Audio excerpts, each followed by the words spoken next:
If you are brand new to Magic the Gathering and are wondering if you should buy the Riders of Rohan Commander deck, this video is for you.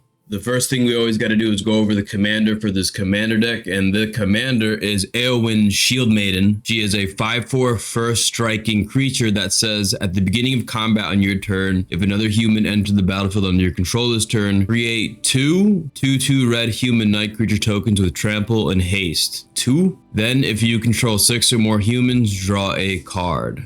I mean, the amount of creatures that you're getting off of this card is pretty intense. All you need to do is have a human enter the battlefield, and then at the beginning of combat, you're going to create 2 more creatures with trample and haste. And then if you have 6 or more, you're going to draw a card. This card feels like it seems kind of slow at 5 mana, but when you get to the point where you have the amount of creatures necessary to play, I mean, at least to draw that card, oof, that's a lot of power on the board, guys. Trample and haste is no joke. Keep in mind, guys, that there are cards called anthems, and when you play anthems, it essentially just buffs your entire team. So I could have all my creatures gain +1/+1. I could have them gain +2/+2.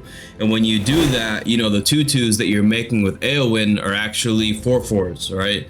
That are trample and hasty, which is a pretty powerful play. I think that I like this card so far. It's pretty cool. First creature we have here is a Weathered Wayfarer. You know, 1 mana human. You can tap them to search your library for a land and put it into your hand. You can only activate this if an opponent controls more lands than you, so make sure if you're a new player that you're doing that properly. We have Denethor Stone Seer. When Denethor Stone Seer enters the battlefield, scry 2, you can then pay 4 to sacrifice Denethor to give one player the Monarch and then deal 3 damage to any target. That's an interesting card. Monarch means that you draw at the end of your turn. If somebody hits you while you have the Monarch, they become the Monarch, and then they draw at the end of their turn.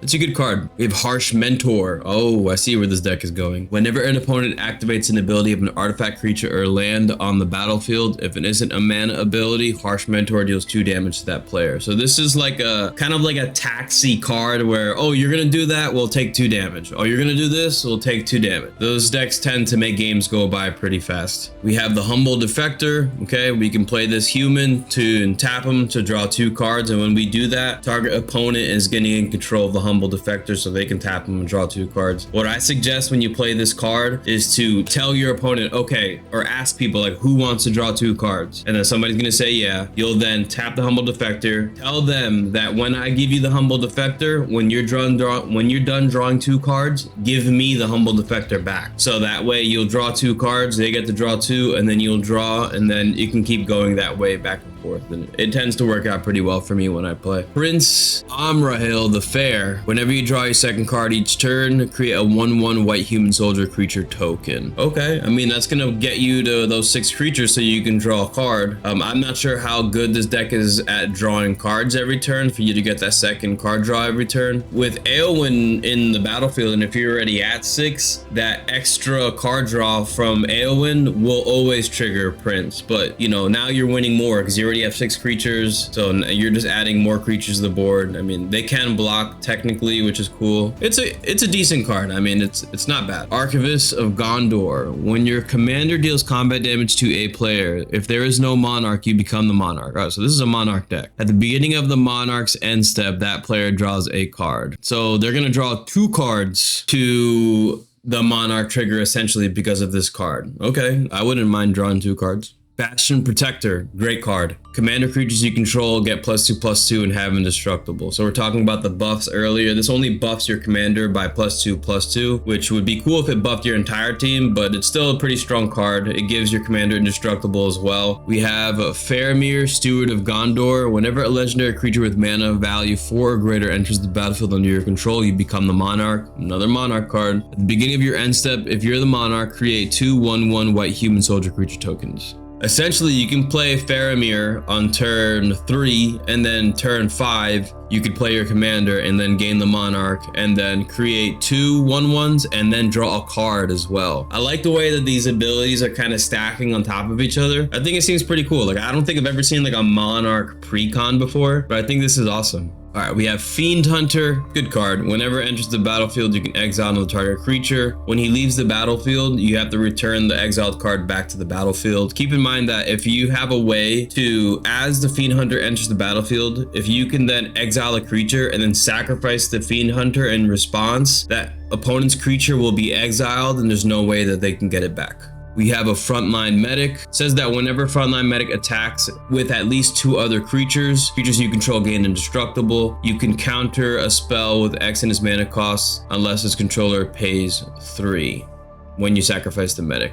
Generally just going to be attacking with this to give your creatures indestructible, and when you have a ton of creatures like you're going to have in this commander deck, this is very useful to give your creatures indestructible. And keep in mind that it says indestructible until the end of turn, so you could like attack, force the Frontline Medic to trigger, give your creatures indestructible, and then play a board wipe which destroys all the creatures, and all of your creatures are indestructible so they'll stay alive, and then you just destroy everybody else's things.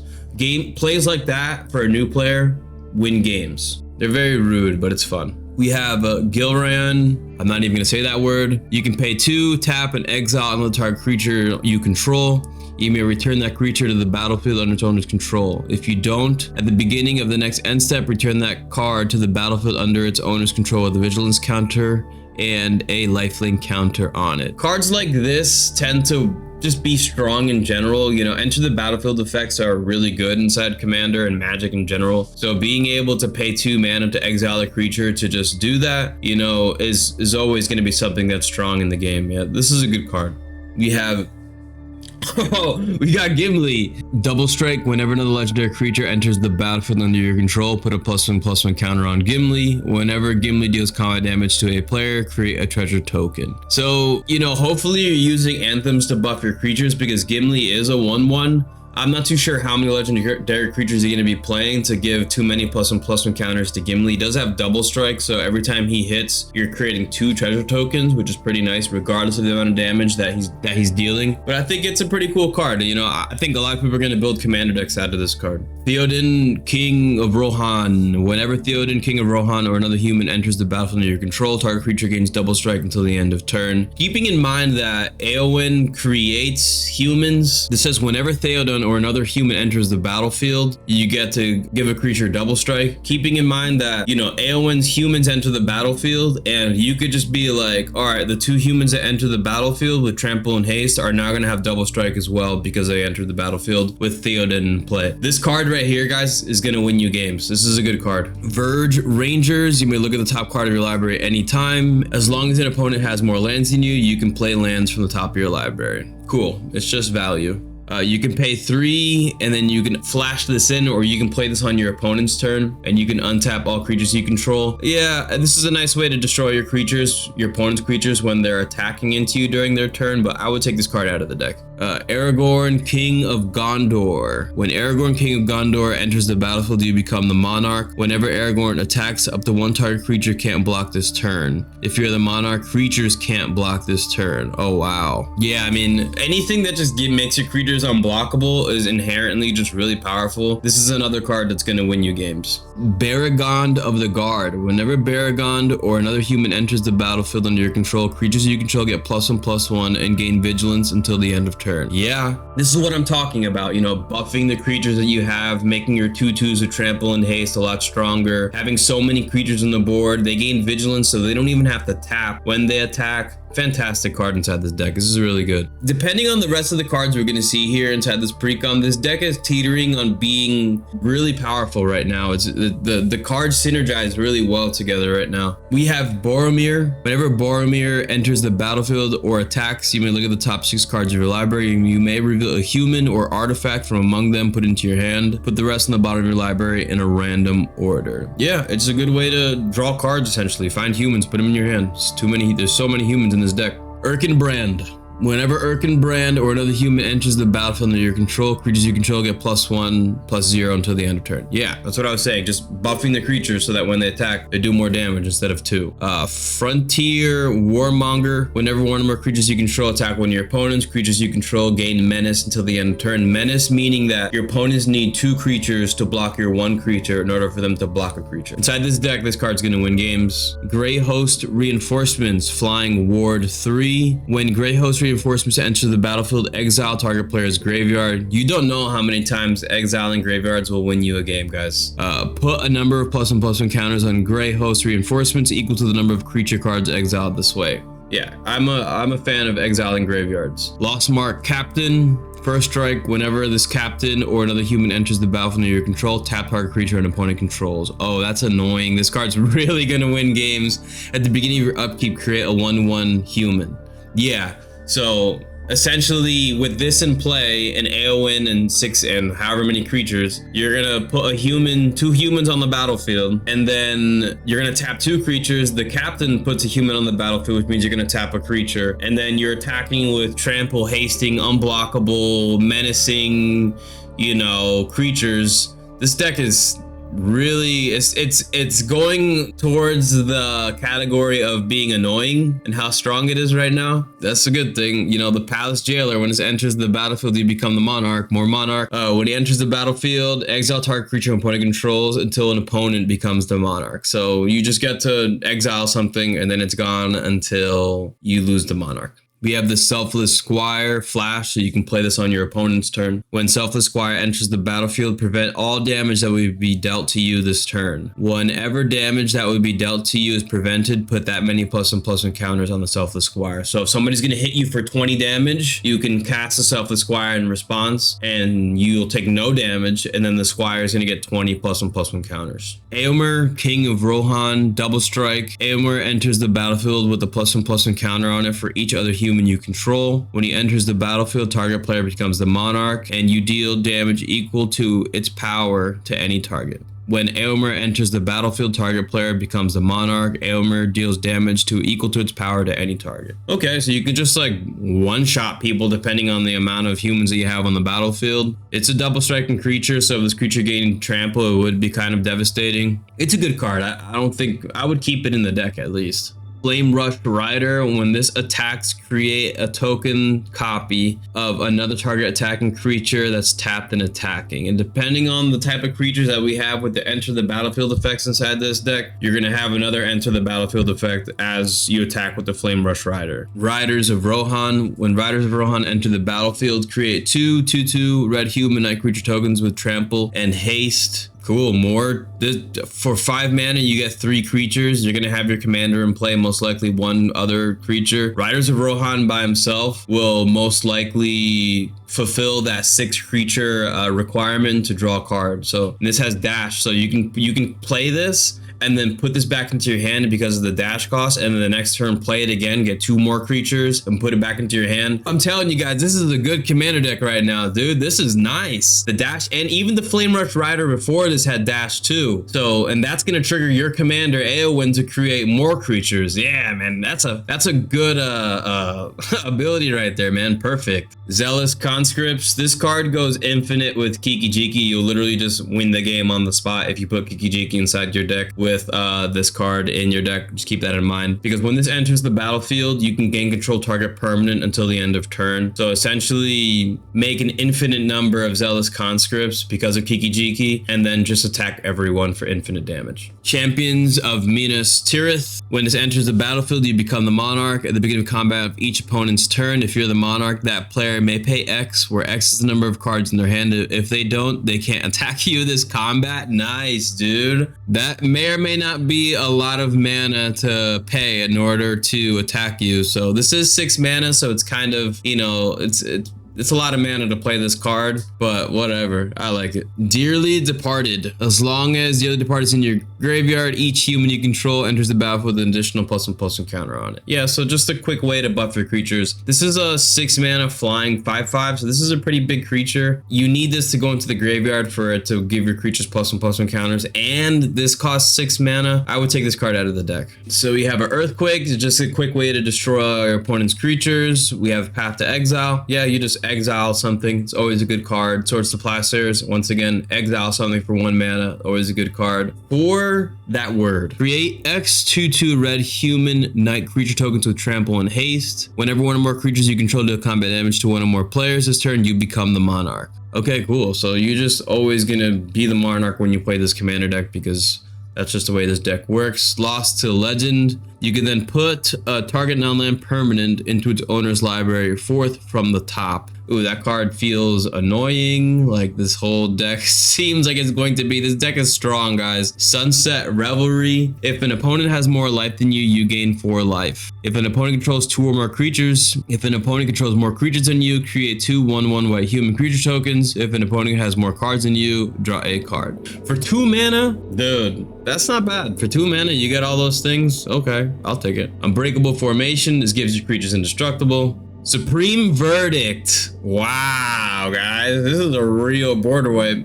Supreme Verdict can't be countered. Destroy all creatures. Yeah, this is just like I was talking about earlier. You give your creatures indestructible and then you cast a border wipe. You know, we have the Unbreakable Formation. What if you cast Supreme Verdict on the same turn that you cast Unbreakable Formation? All your creatures get indestructible and then you destroy all the creatures in an uncounterable form, which means nobody can stop it. And now you just have a ton of creatures. Play like this combo, these 2 cards right here, that and that will win you more games than any other combination of cards inside this deck. If you have this in your hand, wait for this card. We have Call for Aid. Gain control of all creatures target opponent controls until the end of turn. Untap those creatures. Wow. They gain haste until the end of turn. You can't attack that player this turn. Oh, okay. You can't sacrifice those creatures. Oh, okay. Yeah, they kind of balance the card by not allowing you to sacrifice their creatures and not attacking that player. It seems like a card where you're just like, hey, let me borrow your creature so I can take this player out of the game kind of thing.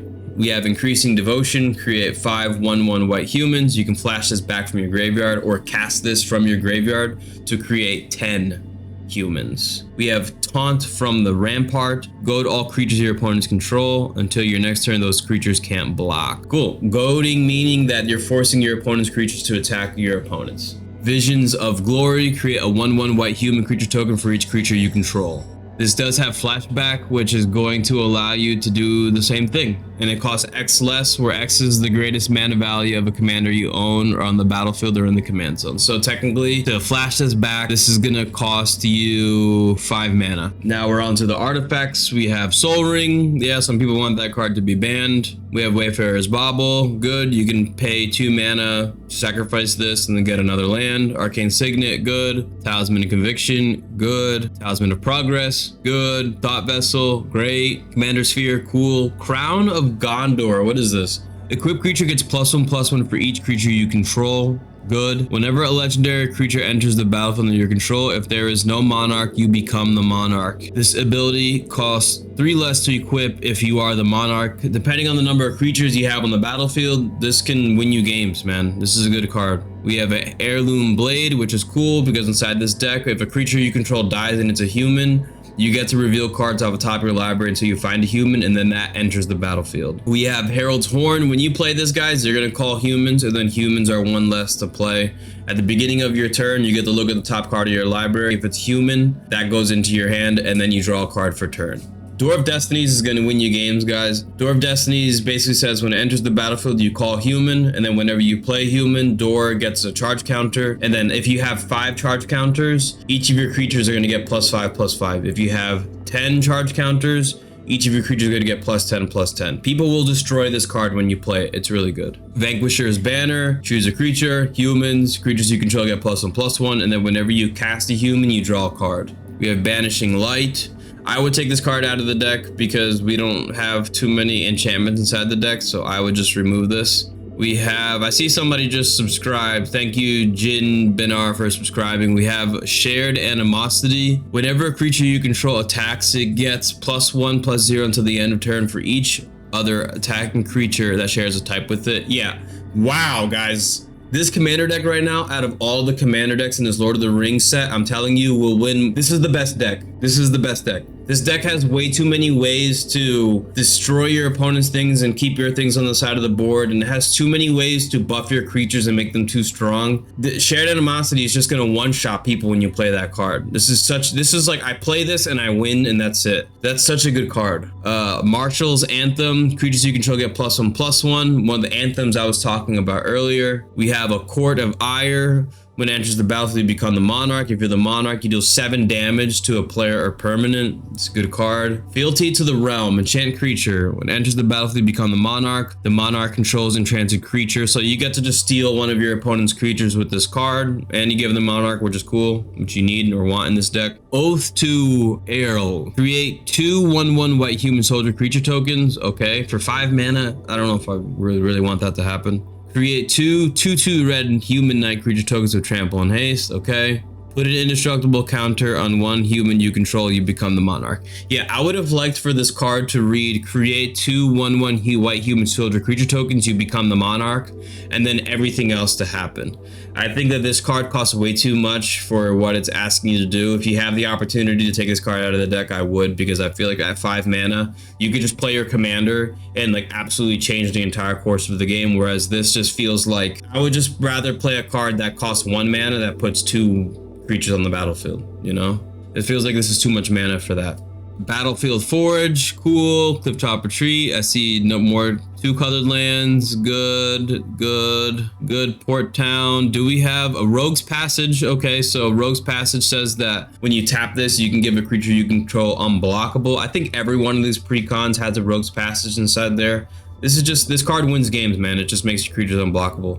And then I see any more lands. We have Throne of the High City. You can sacrifice Throne of the High City to give yourself Monarch, which is a really good land inside this deck, based on the number of Monarch cards you need. And guys, I'm gonna go out and say this is the strongest out of all of the precons. If you're gonna buy a deck and not want to upgrade it at all and just keep it like it is, out of all of the commander decks, this is the strongest one. I think that this commander deck, built as it is right now, just like this, can go on tables against decks that are upgraded. Maybe not like EDH or like, you know, depending on who you play against. You don't have to upgrade this deck for this deck to win games. There's, you know, you have ways to give your creatures indestructible and then destroy all creatures on the board, which are extremely powerful plays, which wins games.